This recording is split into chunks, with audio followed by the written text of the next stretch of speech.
Contributory negligence refers to negligence by plaintiffs that adds to their own injury and sometimes bars or reduces their recovery by the percentage of their own fault.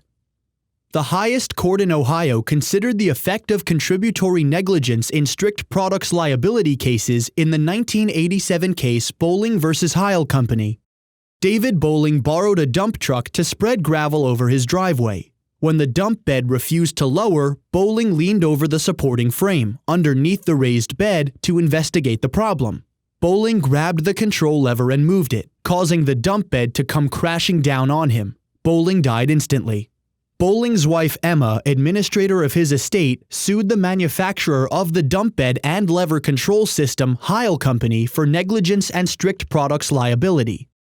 The jury ultimately found that Heil was both negligent and strictly liable.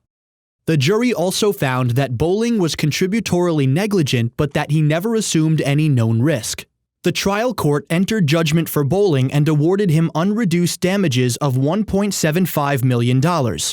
Heil appealed to the Ohio Court of Appeals, which reduced the damages award by 30% to account for Bowling's contributory negligence. Bowling appealed in turn to the Ohio Supreme Court.